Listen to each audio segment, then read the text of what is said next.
ಇಲ್ಲ ಅಮ್ಮ, ನನ್ ಚಿರಾಗ್ ಅವ್ರನ್ನ ಮದ್ವೆ ಆಗೋದ್ರಿಂದ ಯಾರಿಗೂ ಮೋಸ ಆಗಲ್ಲ. ದೀಪ ಅವ್ರಿಗೂ ಮೋಸ ಆದಂಗ ಆಗಲ್ಲ. ಮುಚ್ಚೆ ಬಾಯಿ. ಯಾವುದೇ ಕಾರಣಕ್ಕೂ ನೀನು ನಮ್ಮ ಅಳಿಯನ ಮದ್ವೆ ಆಗಕ್ಕೆ ನಾನು ಬಿಡಲ್ಲ.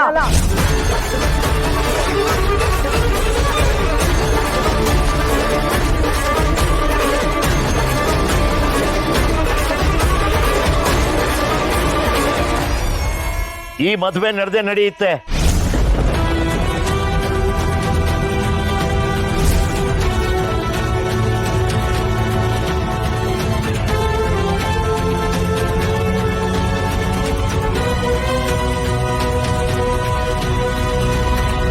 ಏನ್ ಹೇಳ್ತಾ ಇದ್ದೀರಾ? ನಮ್ಮ ಅಳಿಯಂದ್ರು ನಮ್ ದೀಪನ ಮರ್ತು ಇವಳನ್ನ ಮದ್ವೆ ಆಗ್ಬೇಕಾ? ಇದಕ್ಕೆ ನಿಮ್ಮ ಒಪ್ಪಿಗೆ ಇದೆಯಾ? ಹೌದು, ನನ್ನ ಮಗಳು ಇಲ್ಲ ಅನ್ನೋ ಕಾರಣಕ್ಕೆ ಅವಳ ನೆನಪಿನಲ್ಲೇ ನಮ್ಮ ಅಳಿಯಂದ್ರು ಇನ್ನೆಷ್ಟು ದಿನ ಅಂತ ಕೊಡಬೇಕು?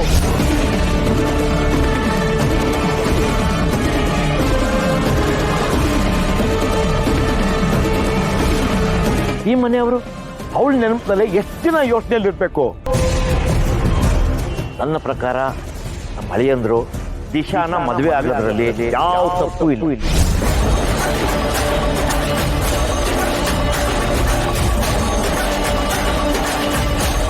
ಒಂದ್ಸಲ ನೀನು ಈ ಮನೆಗೆ ಬಂದು ಈ ಥರ ನಡ್ಕೊಳ್ಳೋದು ನನಗಿಷ್ಟ ಇಲ್ಲ.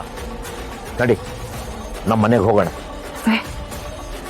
ಇಷ್ಟು ದಿವಸ ಇದ್ದಿದ್ದು ನಮ್ಮ ಬೀಗ್ರ ಸಂಬಂಧ ಇಲ್ಲಿಗೆ ಮುಗಿಯುತ್ತಾ?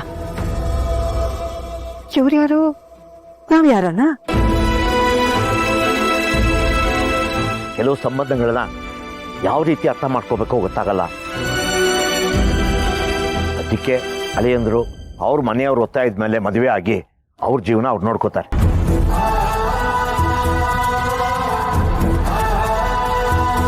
ಅಳಿಯಂದ್ರಿಗೆ ಇನ್ನೊಂದು ಮದುವೆ ಮಾಡ್ಕೋಬೇಡಿ ಅಂತ ಹೇಳೋ ಅಧಿಕಾರ, ಹಕ್ಕು ನನಗಾಗ್ಲಿ ನಿನಗಾಗ್ಲಿ ಇಲ್ಲ.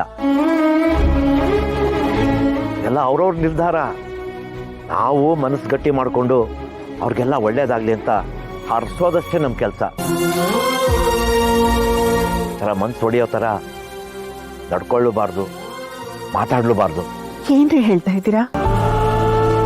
ಇಷ್ಟು ಸುಲಭವಾಗಿ ನೀವು ನಿಮ್ಮ ಮಗಳನ್ನ ಬಿಟ್ಕೊಟ್ಬಿಟ್ರಾ? ಅವಳಿದ್ದಾಗ ದೀಪು ಪುಟ್ಟ, ದೀಪು ಮಗ ಅಂತ ಹೇಳ್ತಿದ್ದವರು ಅವಳಿಲ್ಲ ಅಂದ ತಕ್ಷಣ